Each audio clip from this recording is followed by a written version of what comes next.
আসসালামু আলাইকুম। আজকে বানিয়ে ফেললাম চিকেন মোমো। আপনারা কারা কারা চিকেন মোমো খেতে পছন্দ করেন তারা ভিডিওটি না টেনে সম্পূর্ণ দেখবেন। প্রথমে আমি একটা ব্রেস্টের চিকেন টুকরো করে নিয়েছি এবং পেঁয়াজ কুচি নিয়েছি, কাঁচামরিচ কুচি নিয়েছি। এটাকে ব্লেন্ডারে প্রায় আধা ভাঙা করে মানে 2 চাপ দিয়ে ব্লেন্ড করে নিব। এবং একটা বাটিতে ডো তৈরি করার জন্য 2 কাপ ময়দা নিয়েছি এবং সঙ্গে পরিমাণ মতো লবণ নিয়েছি এবং নরমাল টেম্পারেচারে অল্প অল্প করে পানি দিয়ে একটা ডো তৈরি করে নিব। অল্প অল্প করে পানি দিতে হবে। অল্প অল্প করে পানি দিয়ে হাত দিয়ে মেখে মেখে ডোটা তৈরি করে নিতে হবে। এবং চিকেন মোমোর ডোটা একটু শক্তই হবে, নরম করা যাবে না, নাহলে পুরটা দিয়ে মোমোটা আর কি ভালো হবে না। এরপর আধা ঘন্টা রেস্ট করতে দিব। এই ফাঁকে আমি চিকেন মোমোর যে ব্লেন্ড করে নিয়েছিলাম এর মধ্যে পেঁয়াজ কুচি করে নিয়েছি, ধনেপাতা কুচি দিয়েছি এবং 1/2 চামচ গোলমরিচের গুঁড়া দিচ্ছি, 2 চামচ সয়া সস দিয়ে দিচ্ছি এবং সামান্য পরিমাণ লবণ দিচ্ছি, কারণ সয়া সসে লবণ আছে। এরপর হাত দিয়ে ভালো করে মেখে নিতে হবে মিশ্রণটা। চিকেনটা মেখে নিয়ে তার মধ্যে সামান্য আদা রসুন বাটা দিচ্ছি, আমি ভুলে গিয়েছিলাম। আদা রসুন বাটা দিয়ে ভালো করে মাখিয়ে নিতে হবে। এরপরে যে চালনিটার মধ্যে রাইস কুকারের একটা চালনির মধ্যে আমি আপনার যে কোনো চালনি নিলেই পারবেন, তার মধ্যে আমি তেল ব্রাশ করে নিচ্ছি। এরপরে চিকেনটা ছিল তার মধ্যে 2 চামচ তেল ভালো পরিমাণ গরম করে দিয়ে চামচ দিয়ে ভালো করে চিকেনের মিশ্রণটাকে আবার মাখিয়ে নিতে হবে হট অয়েল দিয়ে। এরপরে যে ডোটা তৈরি করে রেখেছিলাম সেই ডোটা হাত দিয়ে আবার ভালো করে কষলে কষলে মাখিয়ে নিতে হবে, কারণ এটা রেস্টে ছিল, এটা আরও নরম হয়ে যাবে রেস্টে থাকার পরে।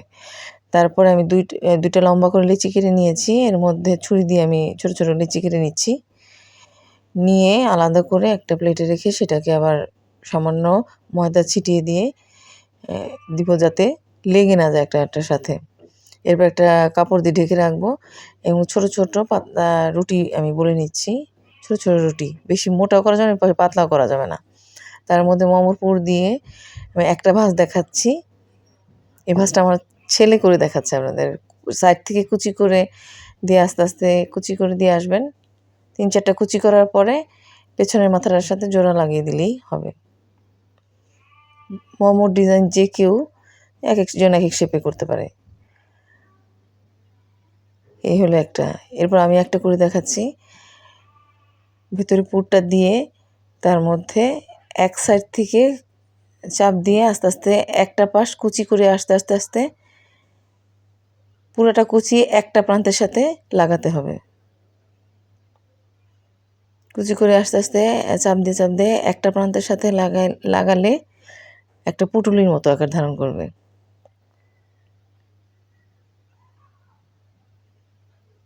তারপর পুটুলিটা চাপ দিয়ে বন্ধ করে দিতে হবে।